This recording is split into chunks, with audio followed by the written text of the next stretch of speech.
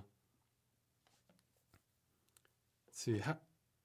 How do you feel about free open source remakes of old PC games, especially if they're continually maintained and updated with new content? Let's see.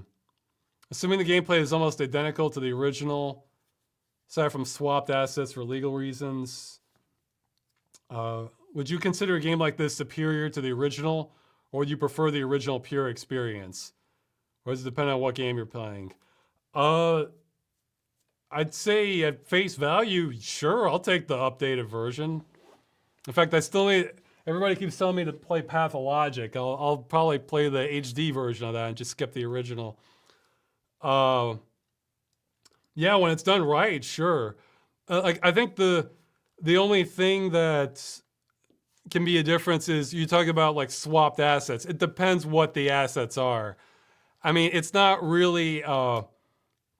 Well, it's not a mod, but what one example I'm thinking of is I think they re-released Castlevania Symphony of the Night on the PSP, and I heard the voice act. They replaced the voice acting. I was like, no, do not replace that voice acting. And it's like, no, you want the original voice acting for Castlevania Symphony of the Night. Yes, it is incredibly awkward and stilted at times, but that's part of the charm. And it's just kind of yeah, I guess that's what it is. It's like the PlayStation portable version. It's like I feel like it's a little weak, whereas the original is fascinating. You know. Oh, I didn't. Oh, somebody's as they replaced the voice acting at Silent Hill, too. I mean, if the voice acting, that's a highly subjective change. If the original really was just weak and just nothing remarkable at all, and whereas you're giving a full effort on the new one, then sure. I mean, but I don't know of examples like that. I think they did that for the Gabriel Knight remake, and man, I mean, it probably had to be licensing reasons, but give me a break. You're gonna replace Tim Curry for that, or was it Michael Dorn? I think he's also one of the Mark Hamill. Yeah, I mean, you're gonna replace all them in the remake. It's like, no, forget it. You know, you want the original for that. So it's it depends. But if it's something where it's like, okay, this texture glowed a little bit this way, and then this texture glows a little bit that way, for like free space, like the lights are in slightly different positions or something. Sure, we can do the new version. So yeah, no, I'm all for that. I mean, if it's good, although I mean, it's a subjective thing because I actually noticed I saw a video where they were comparing. I think EA is doing a remake release of was it Command and Conquer, and I was looking at it, and while the assets were clearly higher definition, it looked just weird. I don't know. Whereas with the original pixel art, it sort of looked like it belonged. So I don't know. In that case, I might want to do the original. But at the same time, I like widescreen and I like, modern gameplay shortcuts and RTSs. So, excuse me. It might be, maybe that outweighs wanting to do the old one. So it's hard to say. Okay, here's a quick one. What is the craziest or most stupid thing you've done for a loved one? I can't think of anything obvious. I mean, if it's really stupid, maybe I may not do it, Like, I mean, probably the craziest and stupid things I did were more when I was like a teenager, and those would involve like kind of risky jumps or, or high speed activities, that sort of thing. So it wasn't, nothing's coming to mind. So I'm going to keep on moving. Do you think humans should have a limit on how far in technology we advance? I think we have more problems like hackers being able to read people's minds and so on. Okay. And something about, it sounds like an AI imitating a person in the other part of the question. I'd say not really, but well, okay. The obvious answer is stuff with weapons of mass destruction. So like nuclear bombs. It is a blessing that nuclear bombs are tremendously complicated and not just any group of people can put one together. That is a blessing, all right? Because you got to look at technology like how much damage could one bad actor do is like how you can evaluate that. And if the answer is kill millions, then yeah, that really needs to be kept under wraps because it's that's bad. The potential benefits are just completely dwarfed by the potential drawbacks if you're going to be killing millions of people from some of it. For other things, I feel like I think it's kind of like what I said before. It's like advanced technology as much as you want, but then have a backup. Well, hey, like, I mean, how much does the modern industrialized world depend on cars and trucks? Okay, massively. Okay, well, what's our backup plan if the price of oil goes up triple or quadruple, or higher? I'm not sure we have much of a backup plan, and that would cause utter chaos. So, that's an example where, yeah, maybe we're kind of moving a little too fast with technology and need to come up with backup plans. So I'm saying, none really. How much is real? Maybe they're replying to something else. Yeah, I was gonna say, how much of just food delivery is dependent on trucking and planes and everything, where that just all gets thrown into disarray, or how much of modern food production is based on, petroleum or oil-based fertilizers. So, see, somebody's talking about horse and carriage.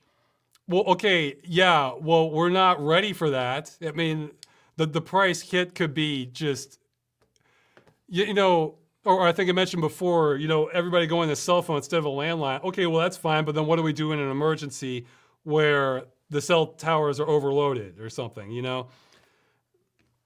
So I'm a big fan of playing it safe, when it comes to just all kinds of things.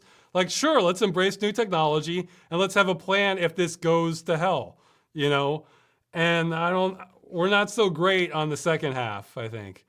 So,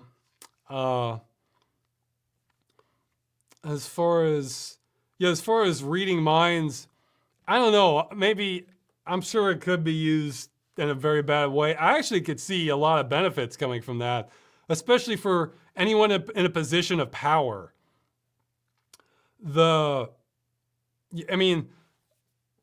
would like to know. I mean, if you're like running for a public office or something, I could actually be fine with like we kind of need to know what actually you're thinking on these issues. And just thinking, I'm going to sell them all out. Oh, whoops, I think I would like to be informed of that, but it's almost a rule that something that, positions of power are not going to implement technology in ways that work against them. So, but yeah, I was reading some articles about how they actually were making some progress with identifying certain kinds of thoughts, like from brain scans. So we'll see. I don't know. That one doesn't worry me so much. I'm stuff like sustainable food production, not collapsing the ecosystem, nuclear annihilation. That's the stuff that I kind of get more concerned about. The stuff where, yeah, maybe billions of people are dying in the long term, stuff like that, if it's not handled properly. Okay, next question. In a recent community live stream, IO Interactive explained that should the day come for their always online Hitman game service to shut down, the team would fight tooth and nail to push an offline patch, and also assured players that the servers aren't in danger of going away anytime soon since they have the full rights to their own IPs. Do you consider this a win for online game preservation or just a droplet of victory in an ocean of injustice? And saying it should be noted that they have already implemented an arbitrary semi-offline mode that gives you access to all levels and story missions, but doesn't have unlocking challenge modes or leveling up. Well, okay, I guess the second part, I want to answer the second part first. If that's true, whereas they have an offline mode that doesn't have all the features, but yeah, you can play through the game and the campaign and everything, but doesn't have some bonus stuff, well then mission accomplished. Because, I mean, like, as in, let's say you get the game now, and then all their servers and everything goes offline. 1 year later, can you still play that game in that form? If the answer is yes, then again, mission accomplished. That's all I'm really trying to fight for, because again, I'll take a kind of a not as good version over no version. And for the second part, is that a victory? I'd say the more this comes up in media, the better, because I'd like to see more pressure on this issue just in general. As for that in itself, not really. I mean, it's one game, but I guess from my perspective, they shouldn't have to fight tooth and nail. That should be like, hey, you know what? We've heard complaints, but we're fighting tooth and nail to make sure our game has sound, all right? You know, it's like, well, that's nice. Why do we have to fight tooth and nail for something that is utterly fundamental to playing the game, you know? Well, like, it's like, I kind of judge it by those standards. You know, you should be able to run the game, the end, you know, unless you should either be able to run the game, or if there's real, you know, technical barriers for a normal person to be able to do that, well, fine then. Give them as reasonable a chance as you can in order to run that. I'll probably talk about that more when I do the follow-up video to the Games as a Service one. But yes, and the situation's so bad now that just any public discussion on this topic is a good thing, because it's so endemic and it's so not properly covered that, you know, just any news is good news in that sense. So.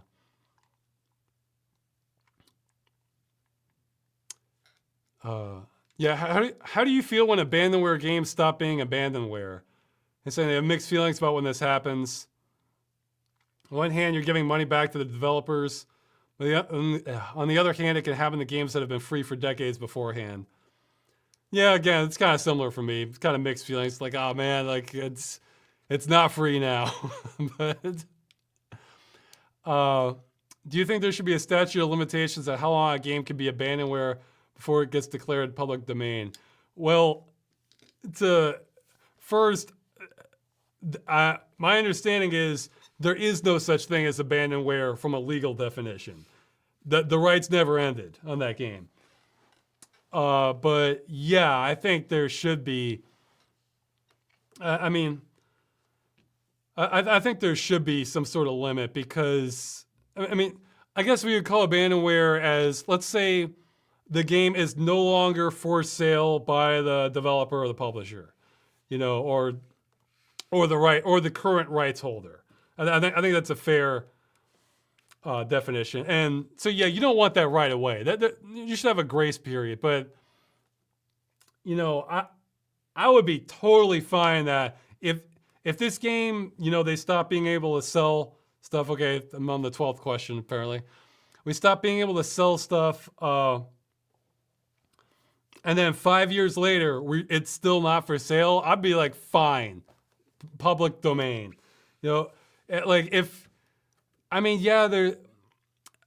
current abandonware is a little different case, because the way games were distributed and rights were obtained was totally different back in like the 80s and 90s than it is now. I mean, so it's much more understandable that there was a gap that long. I mean, looking back on it now, but for, let's say, more modern games, you know, if you can't get the game back up for sale in some fashion, I would say I think 5 years is pretty reasonable.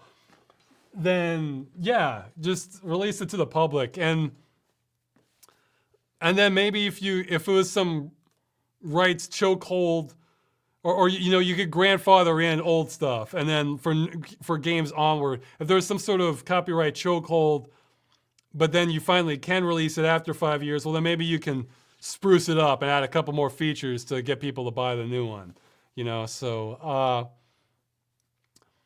I mean and just so nobody misunderstands me, if you're still selling your game after 5 years, fine, keep selling your game. This is for just cases where there's no direct way to buy the game. So you have to get like you have to get stuff off of eBay for ones that applies to, or if it was digitally distributed only, there may not be any legal way to buy the game anymore. So for those cases, yeah, I think 5 years is maybe even less, what would be reasonable. And hey, if you can see, this wouldn't apply to cases like Construction Bob Escapes from Hell, because he always had it for sale. It was never abandonware. So he was selling it back then. He's selling it now. Fine. That's his.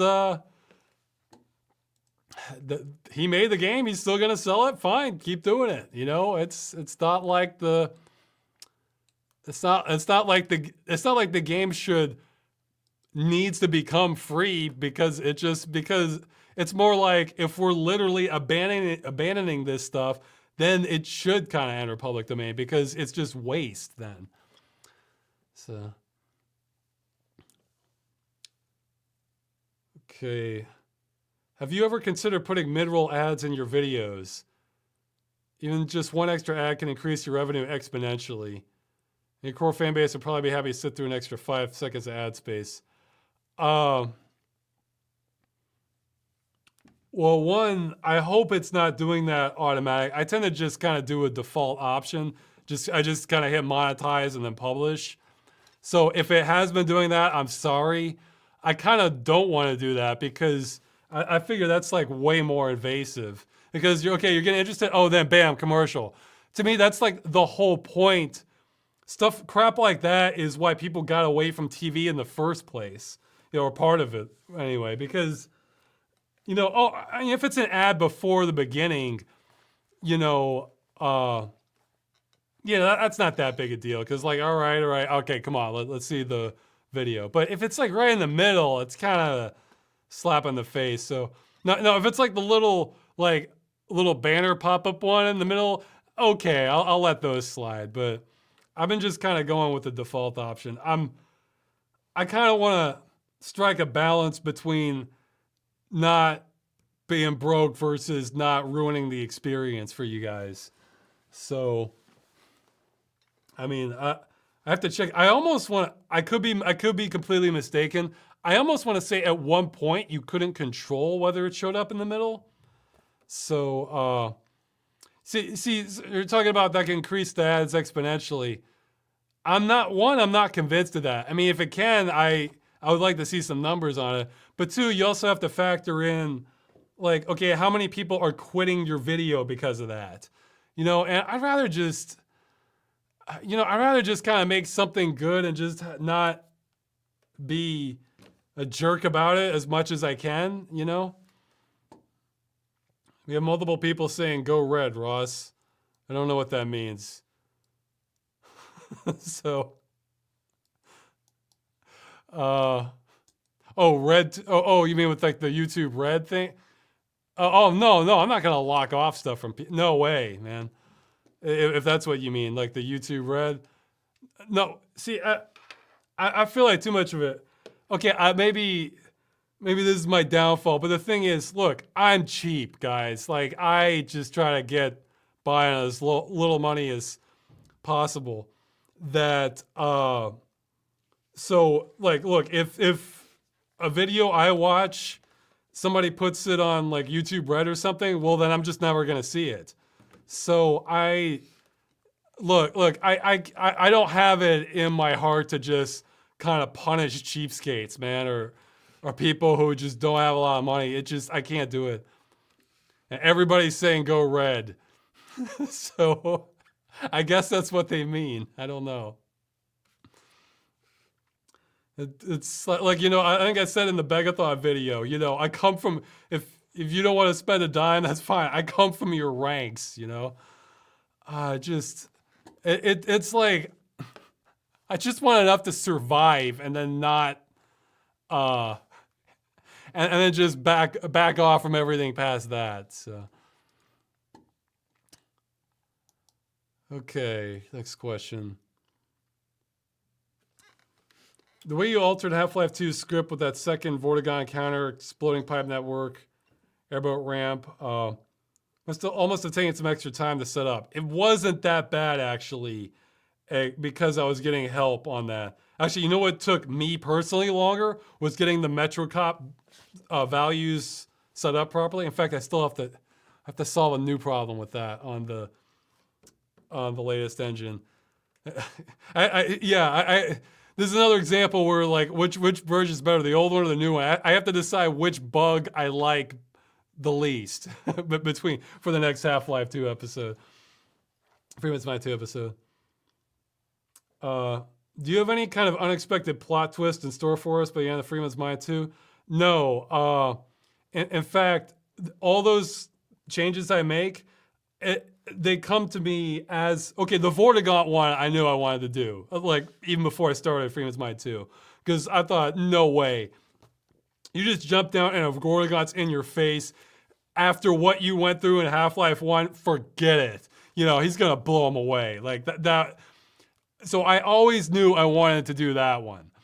All the others are just, as I'm going through this, I'm thinking, I'm just not liking what the game's presenting me, because I've always done Freeman's Mind as though it's real, and treat and treat the game, as though it's real from his perspective. And Half-Life 2 has more stuff where it becomes more obvious this is a game. There is not a good way to explain this in reality. And it was like the valve puzzle in the underground room. It just felt kind of contrived. And or when he's going into the barn, like Freeman wouldn't check, the G-Man's Freeman's only contact with how he got here, or what's going on. I mean, nobody's explained anything to him. So what, he's just gonna give up after a quick look? No, he's gonna check the vicinity, man. I mean, so I'm just trying to kind of go with what, as much as the game allows me, and not making, an entire total conversion of work for the modder, to try and go with what seems more plausible, that sort of thing. So it's as I go. I don't have special plans for it. In fact, even the second ending to Freeman's Mind, the original, I think the sound editor at the time told me about that mod. And I saw that. I was like, this is amazing. This is so perfect. I was thinking this would make such a great final ending with the G-Man mod to everything.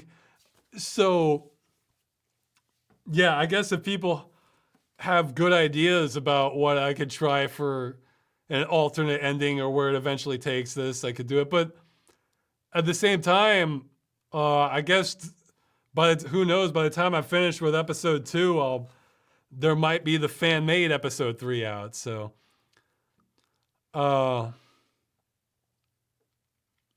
yeah. So no, it's as I go. I mean, there's a few things I'm thinking of, but I don't think any of those require big mods. It's just kind of dialogue stuff I'm expecting. So I'd say don't expect huge changes, but I don't expect them either. So we'll find out. Yeah. And then we get a repeat of the movie question, man.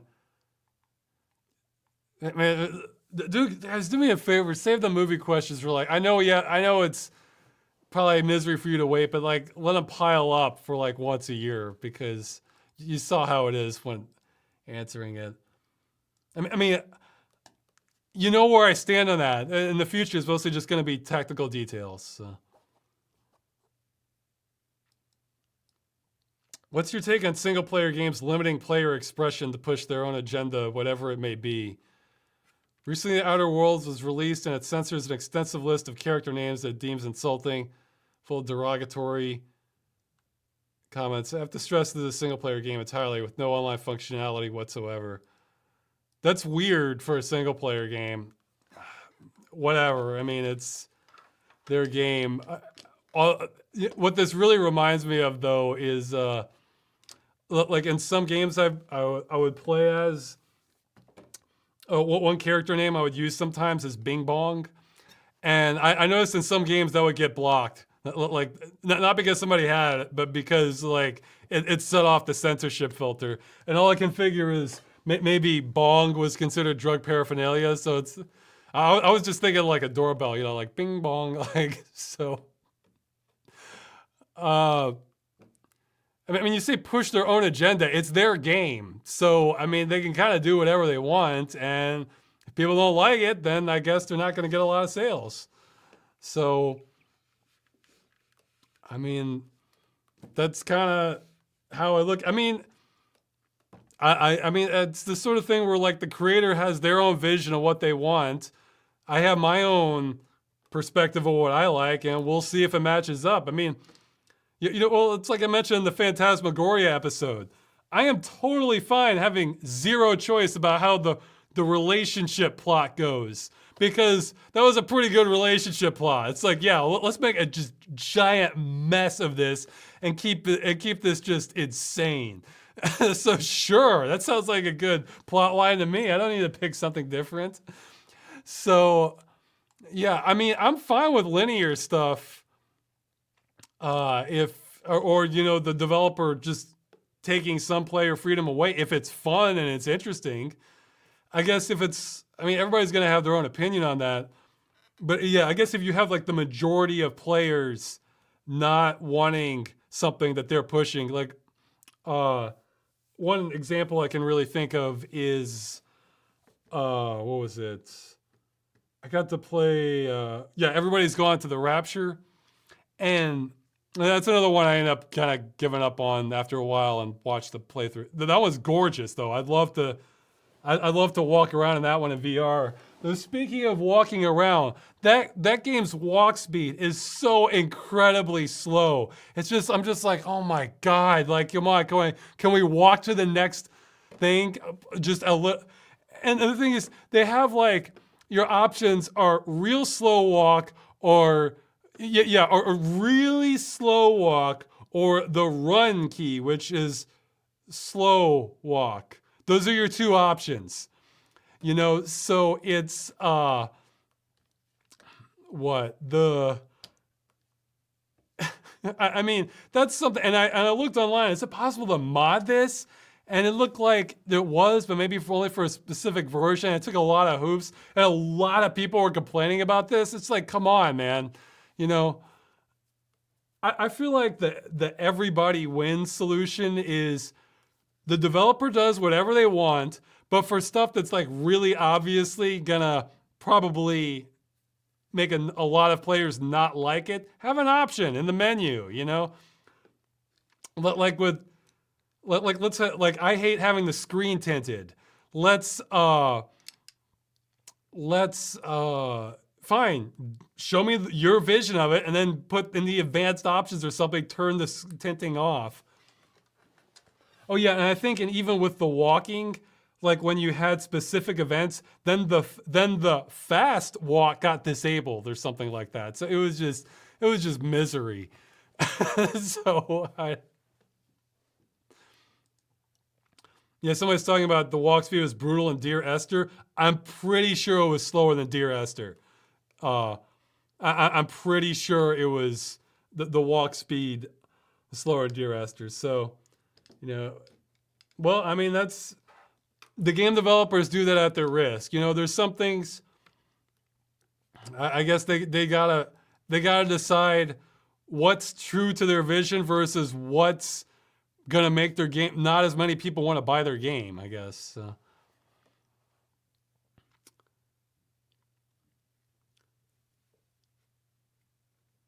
Ross, how do you feel now about a New Beginning ending when Amazon caught on fire. Nobody cares. Has it changed your view on the end? Well, it was sort of two different things. No, I mean, I think that's horrendous.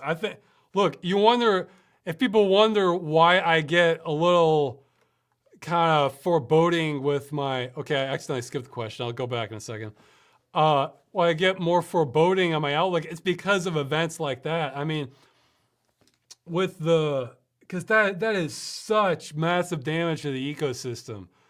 That, I mean, I think we get most of our air from algae, but we're certainly getting some of it from the Amazon. And the rate of global deforestation is still continuing.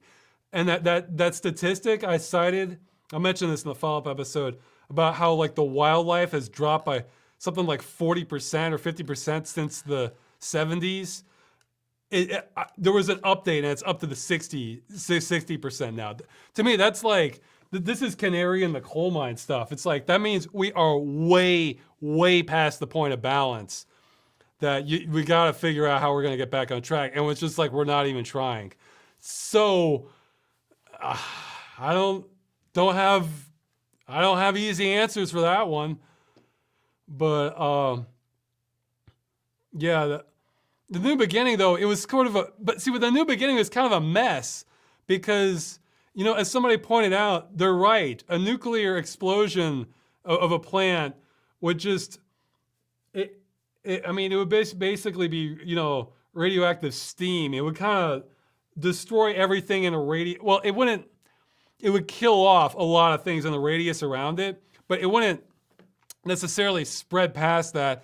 And even though that would definitely mess with the ecosystem in that radius, you might see some stuff crop back. Like I think with Chernobyl, there was, yeah, you still have some wildlife, but it's actually, my understanding is it's actually a really, well, actually, no, it can lead to more problems because it's a really interesting case study because a lot of, I read this a while ago, a lot of bacteria that normally breaks down things like, you know, old, like dead wood and just, you know, decaying bodies and stuff like that. It's all dead too because of the radiation. So this stuff is just piling in a way that doesn't normally happen in forest. And that in itself can become a fire hazard, in which case, oh, whoops, that could cause another fire or cause the radioactivity to spread farther. So, yeah, I mean, it's less direct, but yeah, no, I don't, I don't know what we do about that. I mean, we're kind of our own worst enemy on that thing. I should probably keep on moving, that question, unless the stuff gets more specific. What are your thoughts on bacon with ice cream? Well, that's in the Carnival episode. That hasn't changed. Let's see. Yeah, which of your videos did you have the most fun making? Which was the most memorable, either in a good or bad way? It's the most fun making. Well, I guess it was rough on my voice, but making the pirate episode for Freeman's Mind was kind of fun. The problem is so many videos don't come out, they end up getting rushed. So it's like I actually have to stop and think about which ones like I wasn't in just a panic to make. I think it still was rushed, but I enjoyed making like the Halo video and the sequel. Cause that was a lot. I could make that a lot faster. It's the most memorable in a bad way. It's like there's a whole lot of ties with that because like any video where I had to pull an all-nighter or just working around the clock to finish because of some sort of deadline, those I'm usually happy with how the videos turned out, but they're not happy memories making them. You know, so to compare one to the other, it's kind of rough. Like I remember, like I'm thinking of a quote from Hitchhiker's Guide to the Galaxy, or it's something like this, where like Marvin the robot gets stranded through time, and he's saying the first 10,000 years were the worst. the second 10,000 years were the worst too. Like that's kind of how it gets when you've just been working for days with barely any sleep and just constant, like you can't stop level. So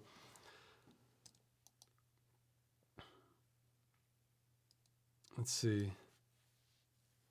What are some aspects of Polish culture? Really, anything that comes to mind that you think America could benefit from?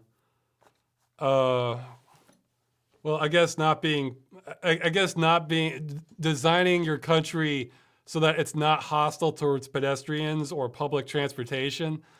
You know, look, Poland has better railway, I mean, better passenger railway than the United States, I bet. I mean, you can actually get by without a car. I mean, which is not how it was when last time I was in USA in most places. And another big thing, Poland has just tons of small, like independent farms. Well, that's good for a lot of reasons because if there's let's say some sort of blight that wipes out a lot of crops. Well, if you're growing different kinds of crops and it's not all mono farming, it puts you less at risk. Or if there's some sort of disruption, like I was mentioning earlier, with let's say oil or economics. Well, if it's up to some place like Monsanto and their stock prices aren't hitting the right prices, that could mean a whole lot of places shut down, which could cause kind of temporary chaos. Whereas a farmer could just go, fine, I'll just go sell this downtown. So I mean, take it into the city if the local grocery is not taking it, and it can handle blows a lot better. I always think it's a good idea to to treat farmers well. We need farmers. We're not going to get away from that.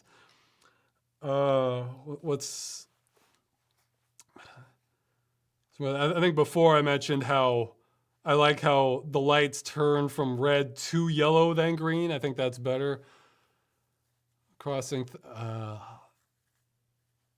There's some other miscellaneous things, but and apparently this person knows the composer to Trackmania Stadium and Valley. Okay, apparently he did not do the music to Lagoon, which I haven't heard. So, well, I hope he wasn't too offended by my take on Valley. See, the thing is, in the past there's been such good music in racing games before, especially the early Need for Speed games. Oh man, those are just wonderful. I mean, the Need for Speed 1, 2, 3, lesser extent 4.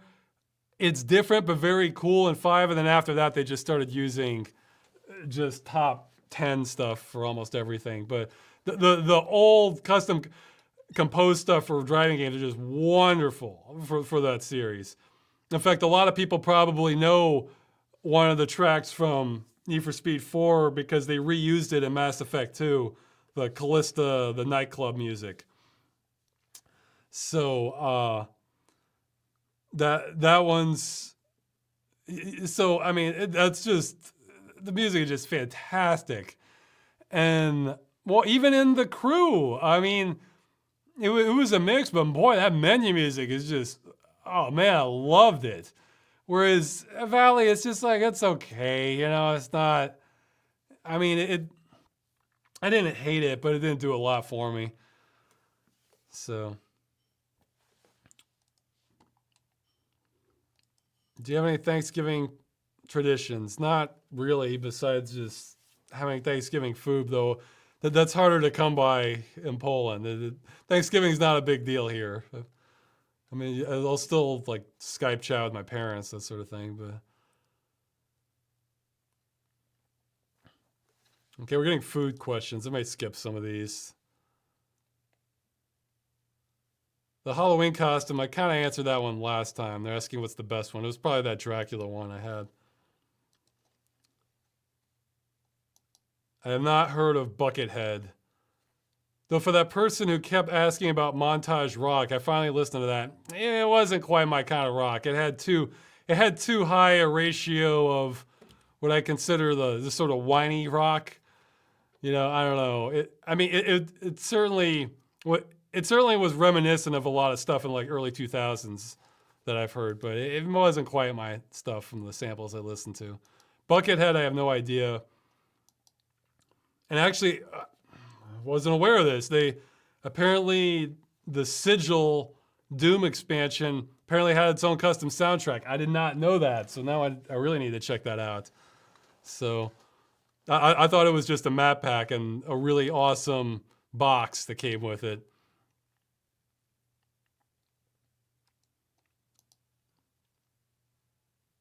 Oh yeah, this is a good question, even though it didn't get many votes.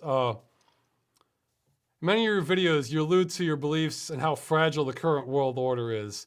Considering that, what are your thoughts on prepping and the communities built around them? I think it's a big mix, really. With preppers, you're gonna have a lot of different types of people who are kind of coming to that conclusion for different reasons.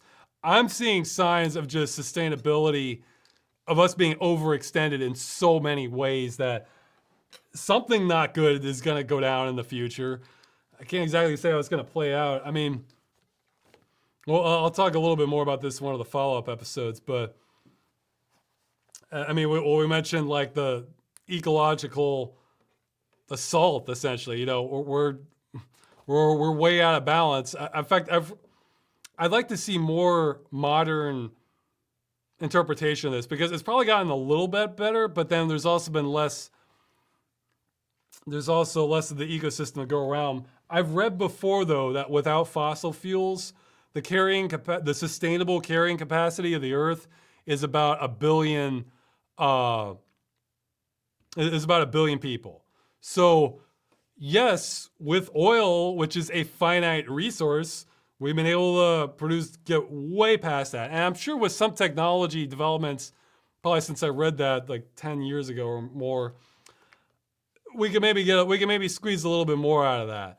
But so somebody's talking about overpopulation, like Africa, Southeastern Asia. Yeah, that's part of it. But even in places, even in developed areas, see that's another thing you like to hear. You'll hear a lot is like, oh, well, that's just because they're underdeveloped. Once we develop it, then the population stabilizes and everything's okay. Well, no, it's like we're still way overextended, even with the stabilized population development areas. I remember exactly the video this is from. I forget what the statistic was, though. There's a YouTuber, he does this engineering stuff. I think it's called Electro Boom. In one of his videos, he makes this thing about water conservation. And at the beginning of it, he quotes this stat where, like, at like the modern developed world standard of living, if all the countries leveled off to that, how high the population would be. And it was ridiculously high. So that's still not really a solution. But okay, yeah, getting back to the question. For preppers, you're gonna have people that have different motivations. Some people just kind of want a more natural lifestyle, or it's like a sense of pride or comfort to be like as self-sustainable as possible. So, you know, I can certainly support that. Other people, some of them, I think you're gonna have some types that are legitimately paranoid or possibly delusional. I mean, not all threats, I think, are equal, you know. There's some that are kind of expecting more of like a Red Dawn scenario where, you know, paratroopers are gonna come down and like start taking over their place and they're ready for them. And like, I don't think that's a realistic scenario. Or even if things were getting to that point, getting that fragile, then you're not gonna stop an army on your homestead, you know, no matter how many guns you have. I mean, it's the army's way beyond that. If an army wants to take over your land, they're gonna do it. The most you're gonna do is take people down with you. So that's not really. I feel like those people are kind of misguided. Or there's other. there's other people who think it's like end of days stuff, you know, these things crop up every few years, like the 2012 thing, like they're convinced the world is going to end, like full stop, or is the rapture or something, or maybe not end, but it's gonna wipe out 90% at this specific date because this prophecy said. It doesn't work like that, you know, and so yes, while they're more prepared for other huge societal disruptions, that can be kind of a dangerous situation. If someone's truly delusional, that can be a dangerous situation to be around. You know, you get a lot of different types. And there's other people who really are kind of like looking, who are kind of like looking at what's going on, thinking, probably like me, and thinking like, wow, this is not going to work in the long term. I should have a backup plan. And so it's certainly advantageous position, at least for like the short to medium term. In the long term, that may not be enough, but that could be enough to ride out the worst of whatever sort of disaster hits. I mean, I think our most immediate, like if I was to just kind of guess at what our most immediate kind of civilization threatening scenario is, I would say something that's many times worse than the Great Depression. So I think that would probably be what's like most likely on the horizon. So the way you prepare for that is different than how you prepare for, again, like the Red Dawn scenario, you know, or the rapture. Yeah. And then on the other side, you have people who are completely prepared for everything, but then they're also 100% a legit cult, and they're going to be serving the Kool-Aid at some point. So that's another kind of dangerous situation also. So you have people that are just kind of want to be more down to the earth, or, you know, they just want to, their dream is to handle everything themselves, be self-sustainable, as independent as much as possible. There's the people who just see this as kind of a coming necessity, or a possible solution to kind of ride out the worst of a bad scenario. And then there are the nuts. But so it's a mix of all of them, depending on what sort of prepping community you're looking at. So, yeah, I don't think you can. Those are the general categories I'm seeing there. I mean, it's not. The thing is, that way of life is so much work that it's almost like that kind of needs to be your full-time job, and maybe you do some other hobby income on the side almost, or it ties in directly with how you earn your sort of living. So it's it's not an easy lifestyle. So it's if that's not your dream, you know, you want to be more like a homesteader sort of thing, then it's a rough way to live. So it's a dilemma. It's like how clear and present do you think this threat is? I guess I think what'll likely hit us first, and stuff that just changes society completely, is a depression, an economic collapse many times greater than the Great Depression. And who knows what that looks like? I'm very open to hearing predictions of what that would resemble. I see that as the most immediate threat. And then, like, over a longer term, then things like food production can come into play, and that might happen even in a scenario where there hasn't really been a recovery from a massive level depression.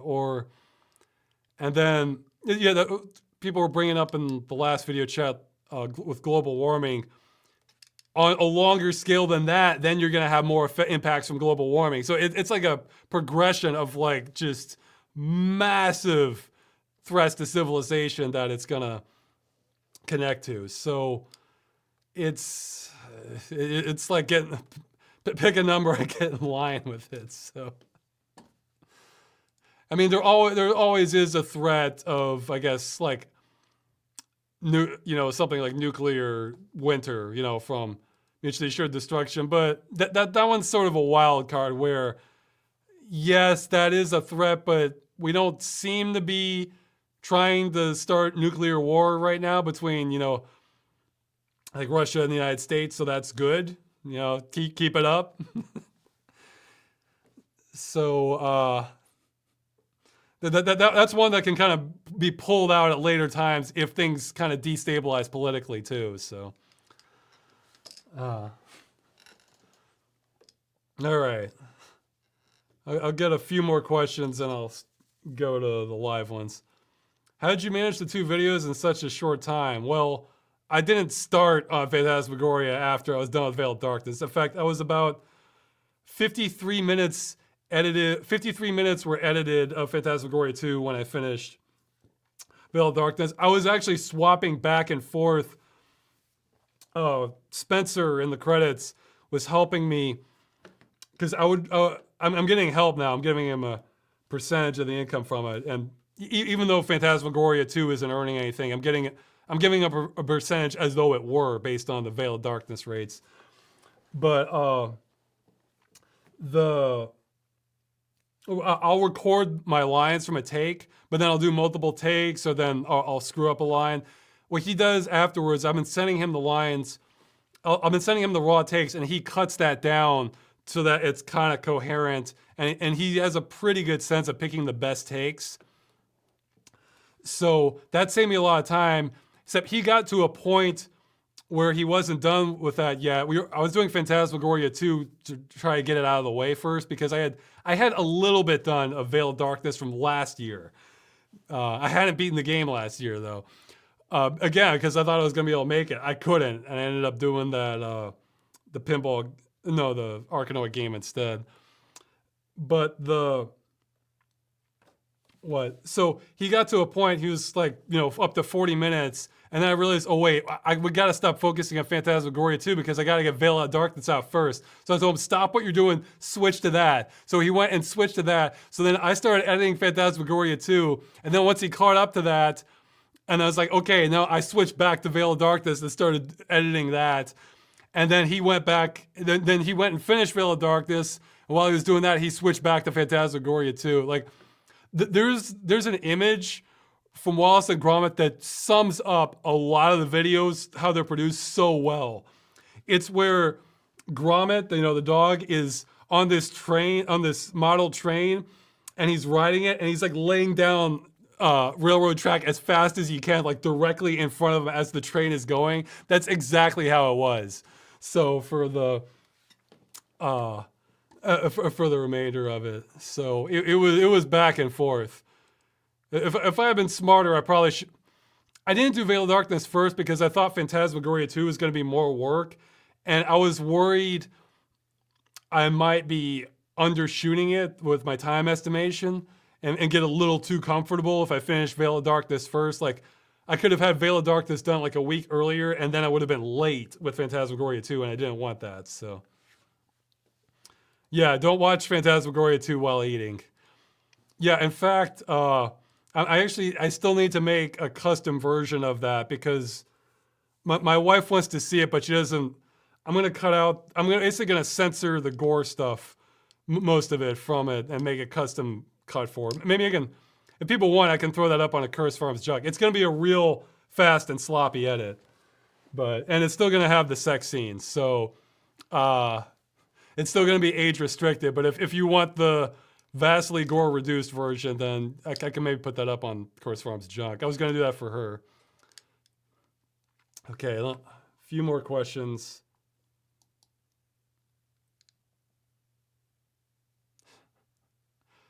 Okay, with the Armed and Delirious Game Dungeon crash, it crashed in the sound room. Do you think developers are trying to put out weird audio technology in that room, or it's just pure coincidence? I think that was Windows 95 all over, is what I think that was. So, okay, we have a question answered last time. Oh, I mentioned that the game had lost disease, where too many plot points are brought up and not enough are explained or wrapped up. Does that mean you aren't a fan of the show, or were you just using it as an example? Oh no, I thought the show was a lot of fun, except after a point I realized I realized what they were doing. It's like, no, you guys aren't. You're just making stuff up now. You're just like a kid coming up with a mystery story. It's like you have no intentions of solving this. I like the intrigue and build up. I skipped a lot of the flashbacks because I was like, I don't care. I want to see what's happening now. Yeah, So some of the more interesting ones I watched, but yeah, I skipped through a lot of the flashbacks. No, I love intrigue. I mean, I love build up and wondering, whoa, what's going on? What is all this stuff? But I mean, they never really had a plan. There was a College Humor video about that a while back, where they were they're having a contest, like where they're saying, like, do you think you know the ending to Lost? If so, please contact this number and you can win a prize. Seriously, contact us right now. You think you can explain all this, and this? Then write to this, contact this. Like they're really, like they realize they've written themselves into a corner and they need help immediately. So. No, I mean, it was fun, but at some point you got to wrap up more of it. You don't need to explain everything. You need to explain some big stuff, though.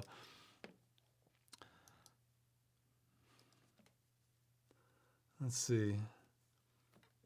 I've talked about Bethesda games before. In general, they still start feeling the same to me, where it's initially they seem amazing and neat, and then after a couple hours they start feeling kind of hollow. Though that said, I would love to go back and just sort of tour through like a lot of some of the Elder Scrolls games in VR. I don't think I want to play the games really again, but maybe just use a cheat so the enemies don't attack me or something, and then just kind of walk through and see everything.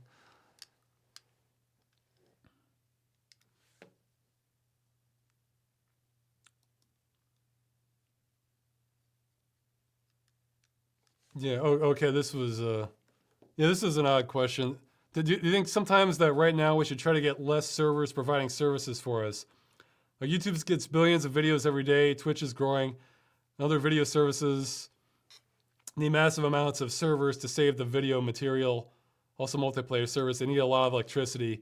And we are not nearly at a point of collecting enough energy not to damage the world. So it'd be okay for you when companies say, let's have servers of a certain game running for 10 years and then turn them off so they can be used for another game, and players get a certain amount of money back, like 40% of the price they paid. Well, as you worded that, no. What they should do, if they want, I'm fine with them turning off the service tomorrow. But fine, release the code. It's not on them.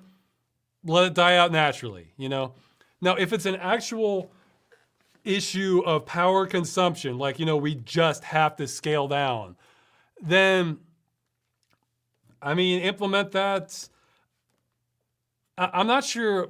I'm sure somebody smarter than me could come up with a system of how to implement that for entertainment purposes. There's probably other targets they're probably juicier targets than like things like game servers or hosting. But if not, I mean, yeah, I guess I could see scaling down, but provide the opportunity to have it not destroyed. So fine, you want to shut down the server, release the server software. Or release the server source. Release the compiled server executable, or release the server source code or something, so that it's not on them, and they don't have to maintain this. Because otherwise conservation is being used as an excuse to just destroy history, basically. And while that could be legitimate in some scenarios, I think I don't think it would be handled honestly. I have so little faith the game industry would handle that in an honest capacity. So, and it would probably make more sense to look at like where most of the energy usage is going towards. Something like, look, I just mentioned public transportation. You want to have a huge impact on energy use? Fine, get as many cars off the road as you can, get trains going. That'll be a fantastic first step. I mean, that's gonna. I would think that uses a lot more than servers. Maybe I'm mistaken, but yeah, I think I'm so cynical that would be abused by companies and used dishonestly. Where yeah, we could totally release this, but no, we have to destroy it to reduce our energy usage. No, they're not going to do that. I mean, let's see. A question about the soul. What would I sell my soul for? I don't know. Hold on to it. You know.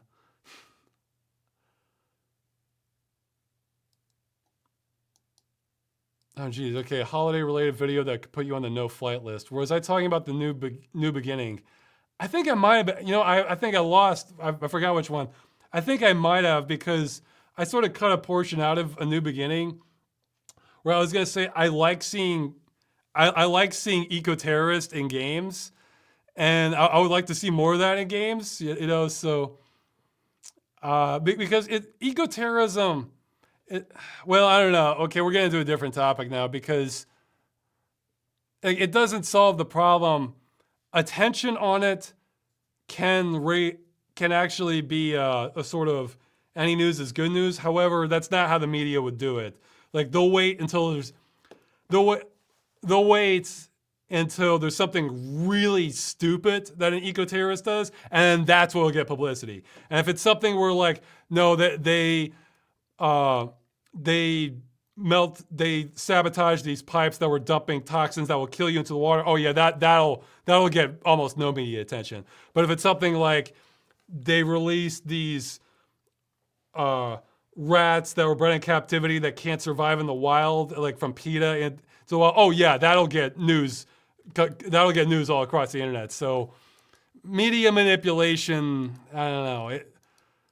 Well, we're getting into a different topic. That's some of what I was driving at in the Deus Ex video. But I would still like to see more eco-terrorism in games, sure. You know? And I think just talking about that could kind of get me on a watch list. So.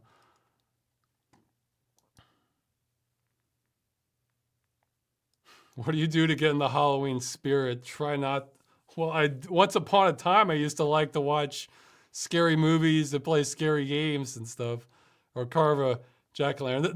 This year my wife put up decorations for us. I had zero time for it, but it was a nice atmosphere. They're still up actually.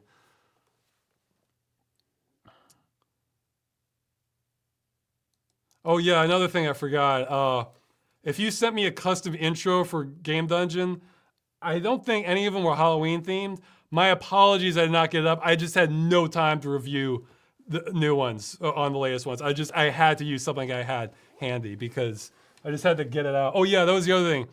The Eternum flash, that was not on purpose. that was just me using an old template and like, whoops, I didn't catch that.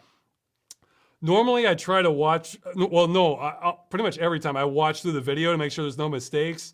I watched through that one, I missed it, I was too tired. So that, yeah, I'm gonna correct that in the archive copy, so.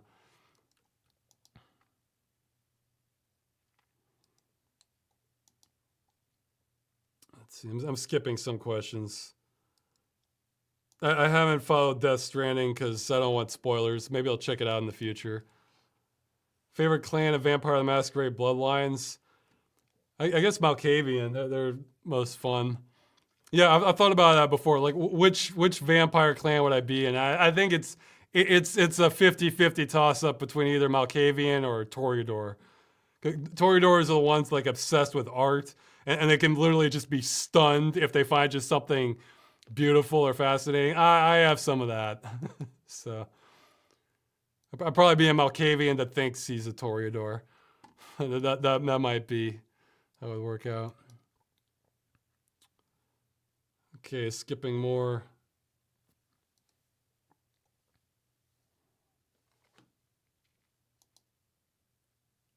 I have played Myst and Riven, though I haven't played the other Myst games. So maybe catch up on them eventually. It's all those old adventure games is the same thing. It's like They have a great atmosphere, interesting story, and just god awful gameplay. You know, because you're never gonna make it on your own. Never, just about.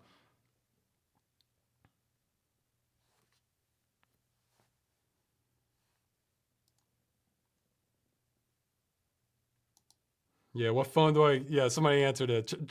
Do I know what phone I use? Check the game list video. Ross's game list.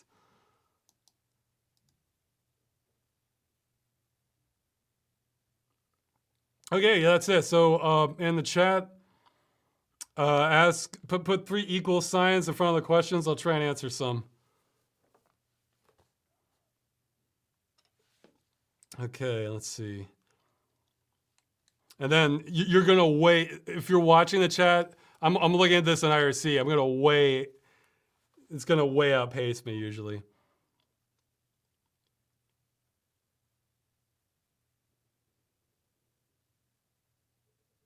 Oh yeah, okay. So yeah, I was talking about VR. I was having a lot of trouble with Oculus.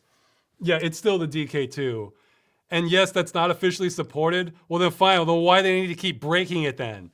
Fine, give me the old version, leave it alone, you know? And of course, and I'm still on Windows 7, so and it officially only supports Windows 10 now, and the DK2 doesn't play much. Yeah. Well, well, hey, maybe I'll get to that. Look, I'm gonna get a new VR thing at some point, but yeah, I probably am gonna have to move to Windows 10. But yeah, the updates would just keep breaking things for me, and then they would break some things for legitimate Oculus people too. I finally figured it was half my fault though, because you have to connect to it in order to install the software, and if you, I think I assumed that you had to, if you block it afterwards, if you block the wrong program or wrong aspect, I think it won't work.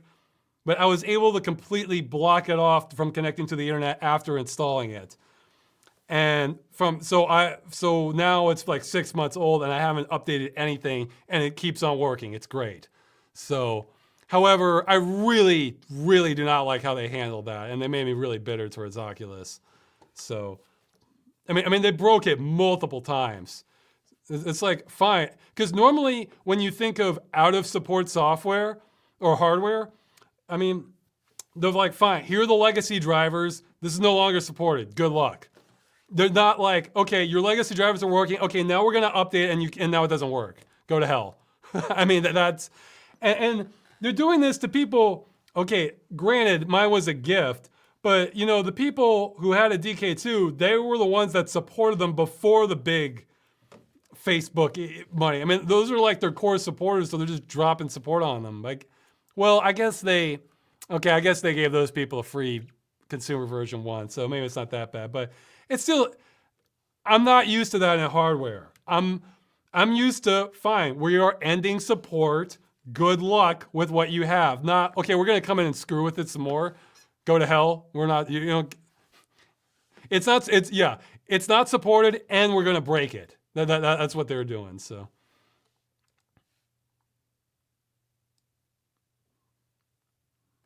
What was the problem with the final station to become a dream game? Oh, I want a lot more. I want to see that whole city. I mean, I want that.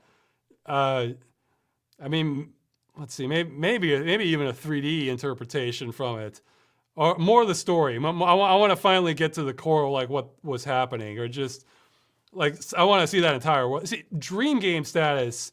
We're not just talking about like in my mind, a well executed game and just like no flaws or anything. No, we're talking about like you want for nothing for what that game is. It's like it just checks off everything. So that's what I'm saying. I haven't come across a dream game. So Russ, do you know how to run a 16-bit Windows 95 game on a recent 64-bit Microsoft OS? Yeah, use a virtual machine. Although sometimes sometimes it's just the installer that's 16-bit. So you can install it in a virtual machine and then the install files will work on a regular modern version of Windows. But yeah, virtual machine.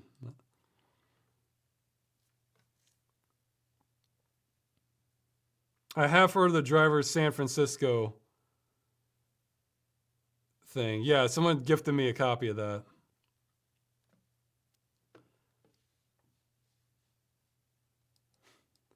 I want to own some of my friend's souls. I'm not sure what sort of terms and conditions there should put in the agreement. Just keep it simple, you know? Don't worry about it too much. Are you excited about the Diablo 4 announcement? Well, I mean, it's looking more promising than what the video is probably, okay, see, I'm in the minority. Look, a lot of Diablo fans probably think Diablo 2 is like the best one. For me, it's Diablo 1. I mean, Diablo 2 kind of lost things tone-wise for me. So in my opinion, the new videos were probably the best stuff they've released since the 90s. The last Diablo video I really liked was, I think it was the second teaser of Diablo 2. Like I think the first one was just showing a burning cathedral. The second one showed the Wanderer on this gypsy wagon along this, this cliff passageway while it's raining. And then like he's having these flashbacks about where he's going, and the city he's traveling into just looks like it's like a more sinister version of something like Tim Burton would have or something. It looks awesome. Like the whole thing just looked awesome. And then after that, it became so much more toned down with the presentation. It didn't feel as threatening. And so this one feels like maybe they're making up with it. Of course, it's going to be online only, like, Diablo 3 was. I guess Blizzard is the one holdout where I don't think they've killed any of their online only stuff, but we'll see. I mean, I'm not excited. I'm not really excited about it, considering how they haven't really. I really like Diablo 1 and the 2. I haven't even played the expansion, the 3, Reaper of Souls. I keep waiting for the price to go lower, but it never quite goes low enough. Blizzard's known for keeping their price. Most of the industry, like games, can get just crazy low. Blizzard games don't. Sometimes they just never get low. So, but I mean, I played Diablo 3 original as a gift game, and it was all right, but I don't know. It's not my favorite game or anything like that. Any desire to experience old games in VR like you can Metroid Prime and Wind Waker, or even NES games? Any games that you want to see converted? Well, I actually don't care so much about the NES ones where they're, because to me that one just seems kind of weird. It doesn't really make me feel like I'm in the world. I figure the pixel art's good enough for that. But yeah, any desire to experience that? Yes, basically everything. I mean, maybe the only ones I'm not like crazy about would be like kind of top-down games. Yeah, where when you see it, it's gonna be like look like it's sort of on a tabletop. Where I guess if it was really well done, that could be neat. But you kind of want stuff on ground level, or can, or in the air, or something like that, where it's you really take in the environment. Oh yeah, all kinds of old stuff. Just it's almost endless. Anything where, wow, this world looks kind of cool. I wish I could visit it. Any game like that. So, Russ, have you had any interest in the Devil May Cry games? Not really, because I'm not really into that, what I call hyper fighting style, where, yeah, you don't just punch the person or attack them. You hit them 100 times within 10 seconds or something. I don't know. It just, my brain never really liked that. I like something that feels a little more, I don't know, that can sort of feel a little more plausible with the combat and not, I don't know what that subgenre is called. I just call it hyper fighting. So.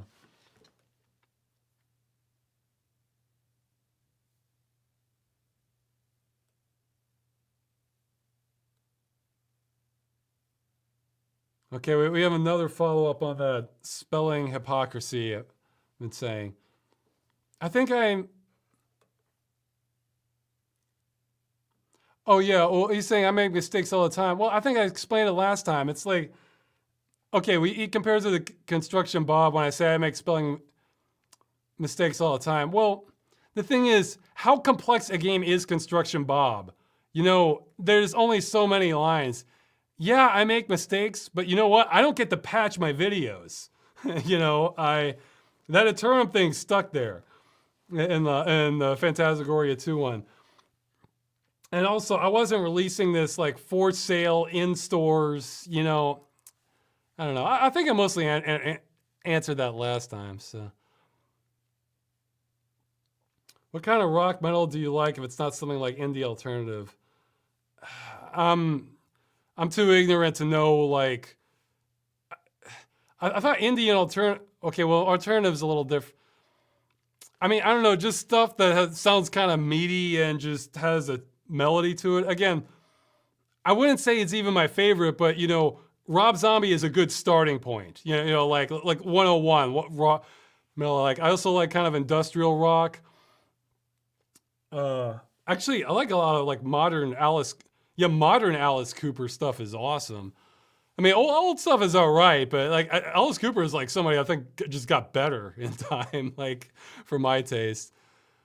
Uh, there's a lot of different stuff, but yeah, just stuff that it's not getting. See, I don't know. There's sort of a difference in rock in my mind between stuff that sounds sort of whiny versus stuff that sounds like it's like full of strife. Like, you know, this is a lament. You know, like, and I can kind of like that kind. Yeah, okay, well, this isn't the best example, but like an easy one that just came to mind, like in Godsmack, like I Stand Alone. That one doesn't sound so whiny. It's like, that one sounds like it's a lament, like, I stand alone. Yeah, my voice is shut, so I'm doing a very terrible impersonation of it, but you know, I don't know. So, but it doesn't have to be that. It can just be kind of fun, you know, metal or something like rock, like that doesn't get into these overtones of strife. But I don't know. I'm sure a music expert knows what I'm talking about and could distinguish exactly what it is that what whiny rock sounds like, that, you know, lamenting or strife fueled rock doesn't do, you know.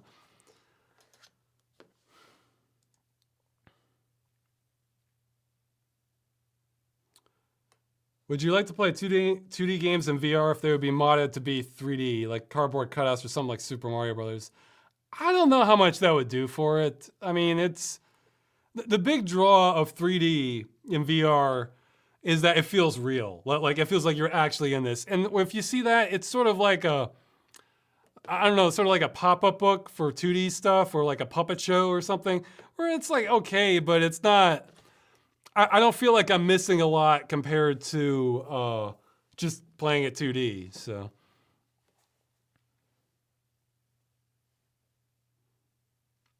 Are you into dark synthwave music like Carpenter, Brute, Perturber, or Ghost?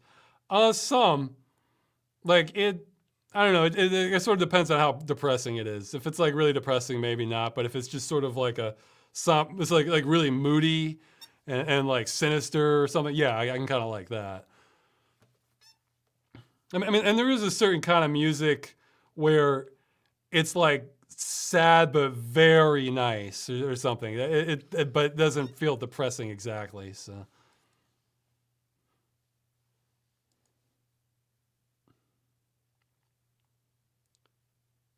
When it comes to the state of humanity, our potential and our ability to solve problems, are you more of an optimist like Carl Sagan, or a pessimist, will blow yourselves up, or a realist? Well, I mean, with a realist, it depends. You don't know if you're a realist until you see how it plays out. I think I'm a pessimist, really, because I think humanity can solve any problem within the bounds of physics that it wants to. If it puts, like, I feel like our potential is incredible. However, I also feel like we don't, what's the word I'm looking for? I want to say failings or vulnerabilities. Our vulnerabilities are too stark. They're like, I was gonna make. like the certain kinds of people who can get into certain positions can topple civilizations. You know, it's like an analogy I was going to make, and in the video I may or may not do, would be kind of like if you had, like, okay, let's say something like Team Fortress. You know, you're fighting the other enemy. We're trying to stop the enemy. Imagine playing Team Fortress and you never do spy checks. I mean, never. Then you're going to topple. And I kind of feel like that's when you have people in positions of power that are actively working against, like, basically our long-term survival. We're not good at correcting that historically at all. Like, humanity is awesome against obvious external threats coming from invaders, as in they're like, if there's a bunch of invaders coming in, yeah, we're excellent against the Red Dawn scenario, or, you know, a bunch of invaders on horseback coming to take over the country, invade the country or something. You know, humanity's great against that. But if it's like a subtle threat that it's not gonna really materialize until decades later, but you need to be doing something about it right now, where I think most people are kind of good and on the right side of things. However, we're also easily manipulated. And so by the kind of people who tend to want power the most tend to not necessarily have the long-term interest of humanity at heart. I mean, there's always exceptions, but if you're really power hungry, you're not necessarily doing what's best. You gotta, it's sort of a correlation, I would think, you know. So it's, I don't know. I mean, I think we're, okay, I feel like if I have one piece of wisdom that I've acquired, it's that some people have to learn things the hard way. Like they just have, they will never understand and will never believe you unless they actually experience the downside of that. And I think collectively we have some of that going on, except in order for them to actually learn, the costs are just gonna be incredibly high, and to the point where it's might be very difficult to recover from. So yeah, no, I guess I'm more on the pessimistic side. I mean, I'm totally optimistic on our potential, but pessimistic on how I think it'll actually play out. So most gamers prefer good gameplay to worlds and writing. But you talk about games you say have mediocre or awful gameplay. Do those things carry you through a game more than gameplay? No, it depends on the game. I mean, it's, I guess maybe I'm pickier on gameplay. Like lately I've been live streaming a Castlevania clone. I love the gameplay on that. I've been almost not paying attention to the story. I mean, the atmosphere of the game is a big deal for me too. But no, it just depends on the game. In fact, if the gameplay is awful, but I like the story, I'm just gonna try and watch it online from a playthrough. So, I mean, whereas if I'm loving the gameplay, I kind of do want some story, like a beginning and an end. But if they're serving me just a straight up B-movie level stuff, but it's, you know, just at least mildly engaging, sure, we're good territory. So. Since Stadia is getting so many ads lately, do you think it's only going to get worse? Worst. I don't know. I mean, I hope it fails quite miserably economically, so that they shelve it. So we have a minimum of games killed from it. You know, because the more successful it is, the more games it's going to destroy.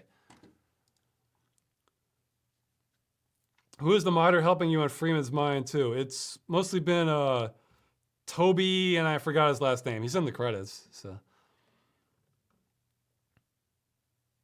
there any chance of you coming back to horror-themed videos in the future? Stuff like Stranger in Need or The Tunnel? Oh yeah, for sure. But it's animation's tall order, man. What's your favorite color? Sort of a dark purple, I guess. Breaking things for uh, Oculus users. Okay, yeah. Okay, so somebody's saying that the Oculus, their updates also break things for Oculus Rift.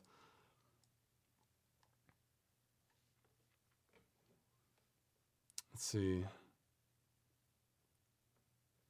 I'm having a hard time installing my old Bad Toys 3D 2 game on virtual machines, hence the question. Well, I mostly use VMware. I remember having more trouble on VirtualBox, so maybe you can try a different VM. Or try a different OS within the VM, you know, Windows 98 or Windows XP or something like that. I don't know when that game came out, so.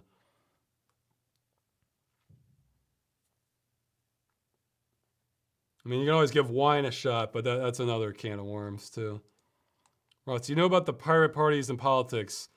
I feel like their schedules align in a fundamental way against corporate actions towards games, for example. I guess I've heard of them. I'm not sure if they have. I'm unaware if they have any real kind of standing or not, though. Yeah, it's weird when you get into politics, though, because again, I think game preservation is the most important thing in gaming, but there's way bigger important issues in once you get into like just full politics. So, you know, like again, people being able to eat, you know, having clean water, you know, stuff like that. So I don't know. This leads to a more cynical discussion, I guess. And I'm about 10 minutes behind on the chat questions. Let's see. Okay. It's talking about microtransactions in games. Do you think there should be a law for stopping scams too? Because other people are affected by it. Should be some sort of data insurance, considering most items cannot be resold for real money. It's all the same thing. I mean, maybe. The thing is, if you can get protection for games, just being able to run the game, you're probably going to get protection for the items too. So it's to me that's fuzzier territory. Again, with scams and stuff like that. Again, you got to understand, even though I'm pushing that as my main angle because I think it has the most potential. My main interest in this isn't a consumer rights thing. It's because I don't want the game destroyed. And that just so happens, that's also a big consumer rights issue. So it aligns very closely with what I'm trying to do, if not exactly. Okay, somebody's asking about have I gotten to any of the other games on the top 25 list? Watch the game list video. Well, that came out this summer. I answered that question.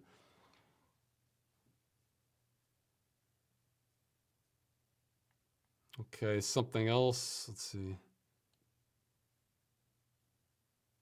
Do you have a guilty pleasure of a game that doesn't check off any of your boxes of criteria, but for some reason you can't help but be drawn to it? Not really. I mean, it might be, if it's just checking off nothing. I don't really have guilt from playing games, you know?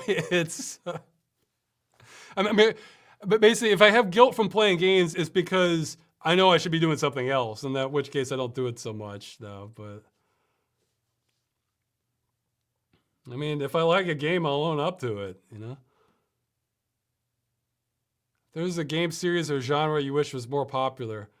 You know what? I'm happy with all this Metroidvania stuff coming. They can keep it coming as far as I'm concerned. I'd like to see sort of more of, I don't know what you would call this, sort of a Conquer style game. Like, I mean, I keep thinking of Red Faction Guerrilla, where you just go and you have to take down the base. And I guess there's some of that stuff in a lot of Ubisoft games, but I don't know.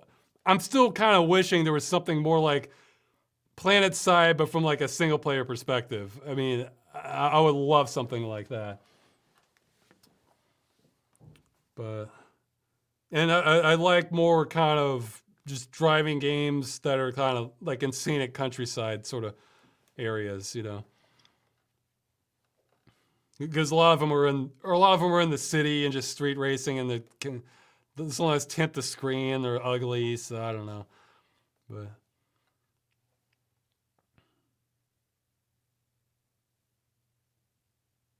oh, somebody got Armed and Delirious working in XP, huh? They had no issues using Disk 5. Okay, well, it makes me wonder if that was more with your system or if it was your version of the game. So it's hard to say.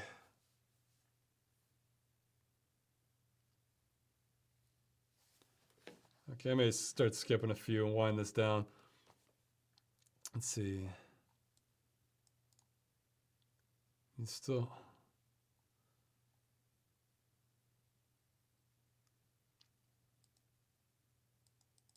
Well, somebody's saying, is there a game that you can still physically play but may as well be dead because a big part of the community, maybe you played at a time in your life that you can't get back? Maybe there's some multiplayer stuff. I don't know. You know what? I'm not worried about that because that's just natural passage of time. And hey, if you love that game, if that was then you can maybe find some other fans to get it back going again if it hasn't been destroyed, you know? I'm not trying to fight reality. I'm trying to fight sabotaging. I'm trying to fight sabotage of being able to, you know, play games. I mean, artificial destruction, you know?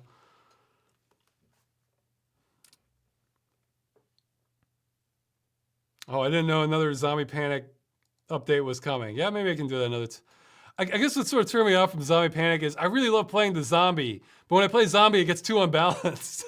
So, I don't know. Maybe we need a better map that can handle some serious zombie activity.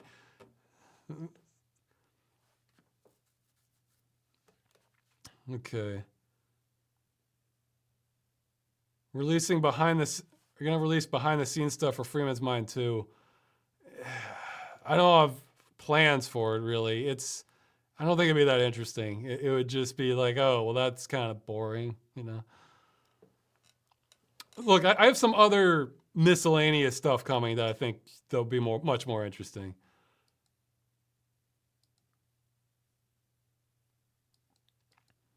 What do you think of the new Steam library? Why they need to freaking reverse it? It's kind of disorienting. It's sort of I don't know. It's sort of rewarding games that have the flashiest covers. So it's kind of a mix. Like again, I use Launchbox to sort of organize my games, and all of them is just like the game list. I'm doing it by screenshot, man. I want to see the screenshots.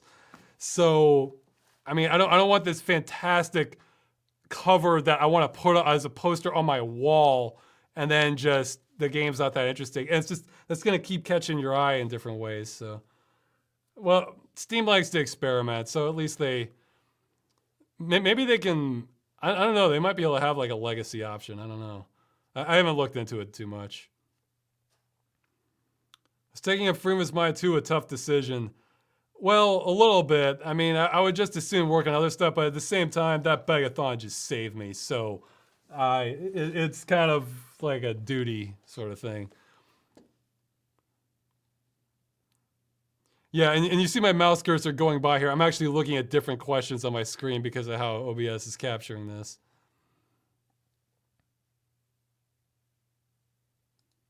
Man, this guy's... Okay, you know what? I'm just going to come out on this guy right now. Ross, I'm sorry, but you've been saying you'll do a Linux video for 4 months already. Do you really... Will you really make a video about Linux or not?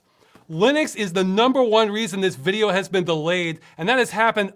Listen, it's delayed at least a year, all right? Not because it takes me a year to do Linux, because I'll get started, I'll try doing the compatibility testing, and then I just try to get some basic option done. Like, I wanna check the frame rate, all right, in old like DirectX 8 games or something, and then it doesn't work in this one. So then I contact some experts. They get back to me. They've been really helpful. But then they'll come back and And then they give this other tip, and I try that, then that doesn't work. And then they finally do fix it. But by then, I sort of lost all my block of time that I was gonna spend to try and get ahead on this. And then too much time has passed because now a video hasn't come out yet, Ross. What are you doing? So now I gotta go back and make a regular video like Freeman's Mind or Game Dungeon. And so it gets set back again. So Linux keeps setting back these windows.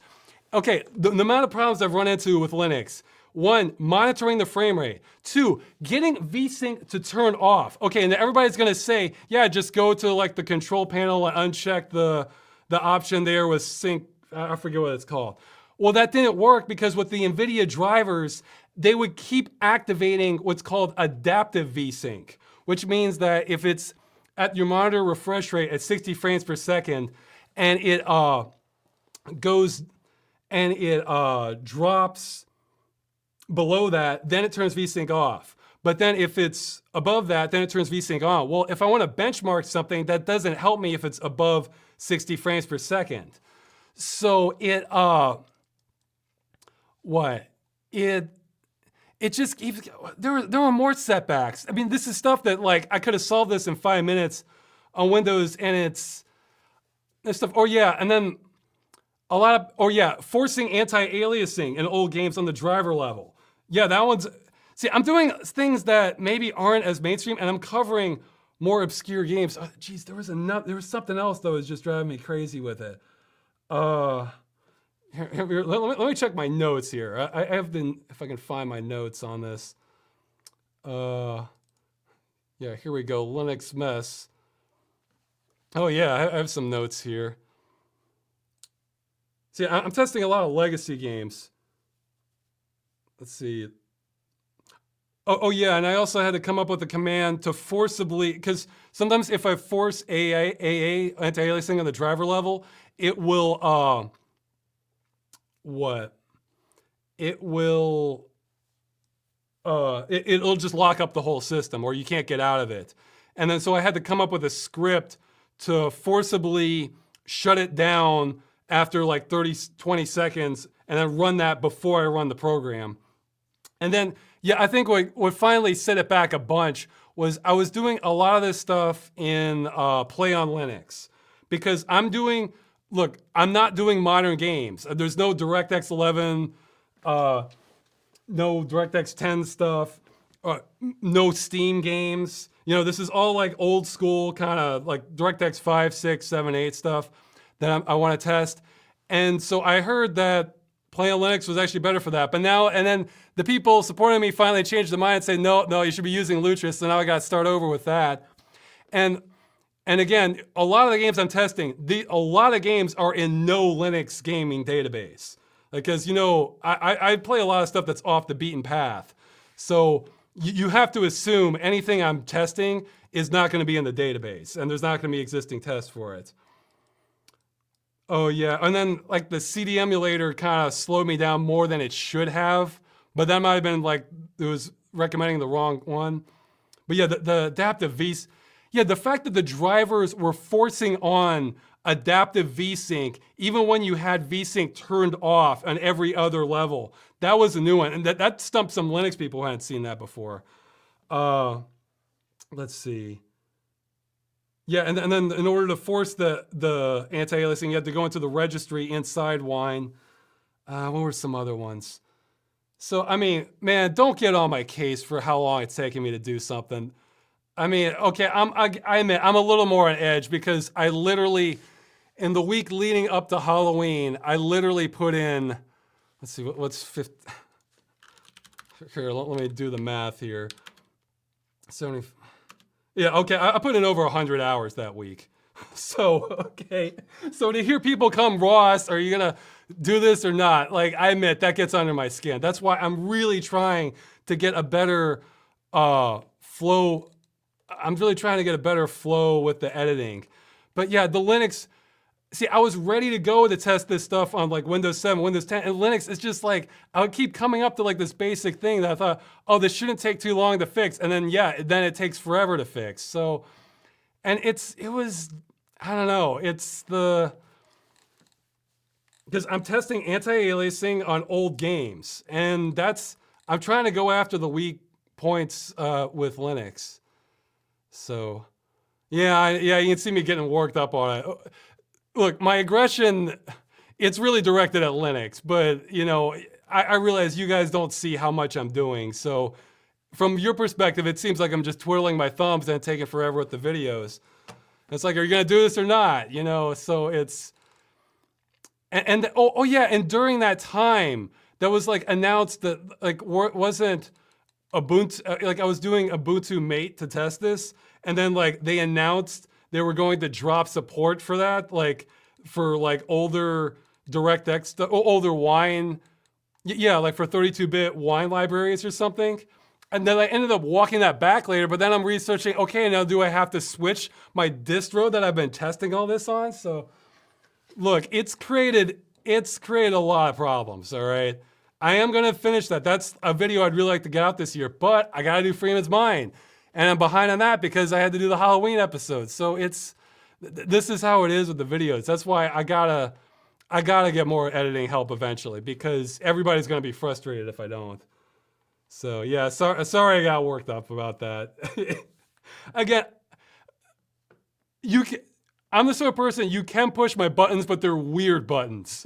You know, like, it's like most stuff I can shrug off, but then there's just like little things, it sets me off. So yeah, great. You got to see me pissed off on the stream. So let's see. I should answer a few more questions before I end this here. I shouldn't end on that note. Let's see. You know, somebody's saying Linux can be really complicated if you're not used to it. No, I was using the command line, but the thing is, I'm doing things that aren't necessarily well documented. So it's like some things are easy or easier than Windows on Linux. And then other things will take up days of research, you know? So it's like that. I mean, I remember in the old days, I remember how much I had to fight to change the refresh rate on my monitor back when I had a CRT. I mean, past a certain point, and then, I mean, I'm lucky. And again, my frustration is in no way directed at the people who are helping me. They've been great. It's more just, I had a block of time, and I was just a morale killer because I thought, oh, I'll do this, and I'll get started testing. It's like, oh man, like, you know, and then, oh man, like, and it just kept happening. And then, yeah, I think what finally kind of set me back was now I need to learn how to use Lutris for non-supported games. And when I finally got the hang of it for Play on Linux, I thought I was ready to go. So apparently not.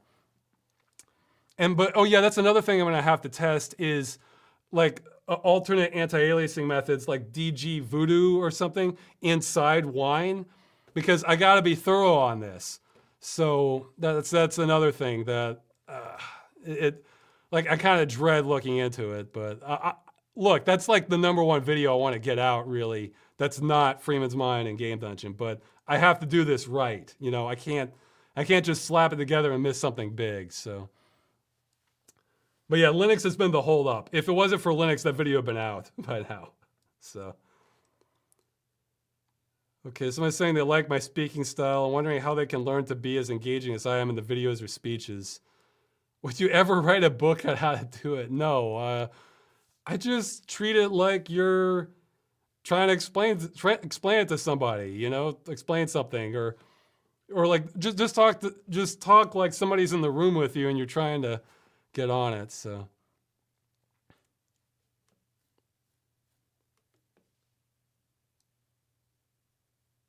What other cause would you like to use your cult members for? Well, hey, you're gonna get a video on that, so you'll stay tuned with it.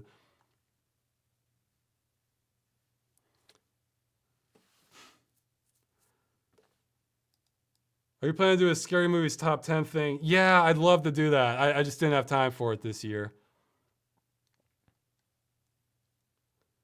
Okay, scroll down some more. Okay, I'm almost caught up. Yeah, sorry for the rant on this, but well, hey, maybe people, although, you know what, it makes me feel better if some people are laughing their heads off watching, realizing that it's Linux that finally got under my skin. So, you know.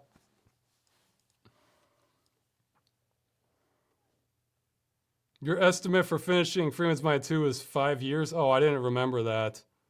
What's your new estimate? I don't know anymore, man. I've just keep going forward. So I'm again playing Supreme Commander. Any tips to not get overwhelmed? Uh, yeah, feel free to pause it if you need to. Ross, Christmas opinion, please. I missed the question. Okay, so we'll answer the Christmas question, then I think I'll end this. It's okay. Somebody's saying, yeah, they spent 2 weeks trying to fix graphics card drivers in Linux. Yeah. No, I mean, this video, see, that's part of the frustration. In this video, I want to be as fair as I possibly can to Linux, okay? Like, I don't want to take cheap shots or anything. I'm going into this like a scientist, so I'm sorry it's taken so long. It would not take this long, but if I was just doing it, but then you might have 2 months and there's no video. So, it's, let's see. I'm still, is this person going to repeat the Christmas question, or they just want my opinion on Christmas? Okay, well, I guess we'll go with that. Well, here, let me do a quick search. Christmas. Oh, it doesn't highlight the text. I can't. Why do you like Christmas less? Oh, because then Halloween. Well, it's not. I like spooky stuff more. Yeah, I like spooky stuff more. And then you hear the same damn songs for Christmas over and over and over. It's like, stop. You know, that's there's only a few songs I can kind of hear over and over again and not get sick of them. And I don't think any of them are Christmas. Well, I like Carol of the Bells. Okay, Carol of the Bells is all right. I don't mind hearing that one. But or We Three Kings is okay, and the others, no, I'm fine if I never need to hear them again. So what? I don't have any modded consoles for longevity. I try to do everything for longevity with the emulation for I can for I've been using Linux for 15 years. How can I help you with Linux? Here, send me an email. I'll get you up to speed. There's actually a thread in the forums on this. At this point, it might just be me bottlenecking things again. See, I have to wait for Windows where I have time to work in Linux. I have some of that this month, so I hope to do some of that this month also. And I guess the other thing with Christmas stuff, it's like some of it just goes like over the top sappy. You know, I don't really like that in general. Whereas Halloween, it's all just spooky fun. And like sappiness and singing, just, it's no contest against spooky fun for me. So, okay, I think I'll end it on that. So yeah, sorry for the meltdown on Linux. And what? Yeah, that did get under my skin. so yeah, but more stuff coming. Freeman's Mind for sure. Some stuff on the movie. Hey, maybe we'll make some progress on the stuff related to the Linux video. This will be an interesting video though. And I think for what I'm planning to do, there's nothing like this. Okay, again, this is one where it takes a lot of prep work to do it right. So, okay, I'll see you later. Let me end the stream here.